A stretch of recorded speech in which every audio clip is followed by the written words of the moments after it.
Hi guys, আসসালামু আলাইকুম। সবাইকে অভিনন্দন জানাচ্ছি।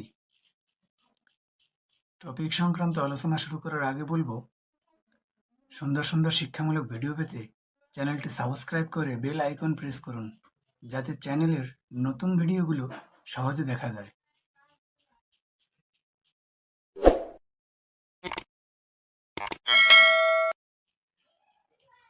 গাইস, আজকের আলোচনা হচ্ছে পরীক্ষা নিয়ে।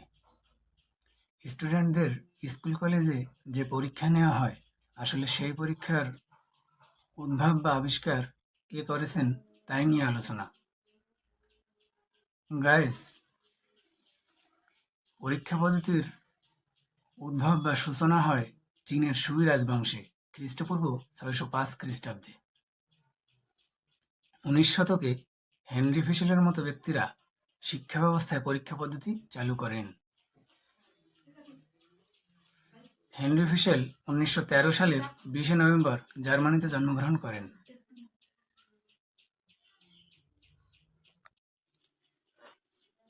গাইস, হেনরি ফিশেলকে সাধারণত পরীক্ষার জনক বলে আখ্যায়িত করা হয়েছে।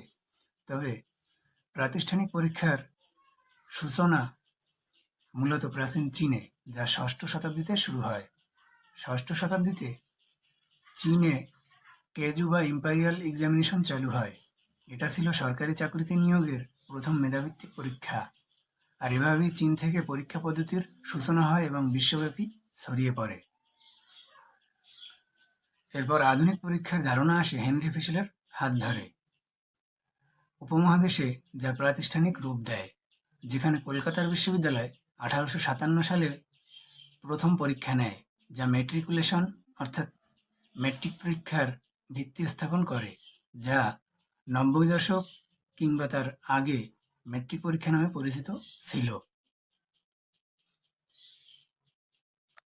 গায়েস, ধীরে ধীরে কালের বিবর্তনে এই ম্যাট্রিক পরীক্ষাই এসএসসি পরীক্ষায় রূপ নেয়।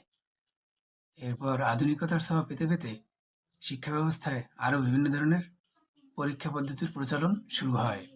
স্কুল, কলেজ, বিশ্ববিদ্যালয়ে এখন ইন্টারনাল পরীক্ষা, ফাইনাল পরীক্ষা, ইয়ার ফাইনাল পরীক্ষা, সেমিস্টার ফাইনাল পরীক্ষা এবং কোর্স ফাইনাল পরীক্ষা ইত্যাদি বিভিন্ন ধরনের পরীক্ষা নেওয়া হয়। এছাড়াও মেধাভিত্তিক যে কোনো ক্ষেত্রে সঠিক মেধার বাছাই করতে পরীক্ষা নেওয়া হয়। আর এভাবেই পরীক্ষা ব্যবস্থা শিক্ষা ব্যবস্থায় স্থান করে নিয়েছে। বাই দ্য ওয়ে গাইস, বিদায় নিচ্ছি। আল্লাহ হাফেজ। সবাই সুস্থ থাকুন, ভালো থাকুন। সাথে থাকার জন্য ধন্যবাদ।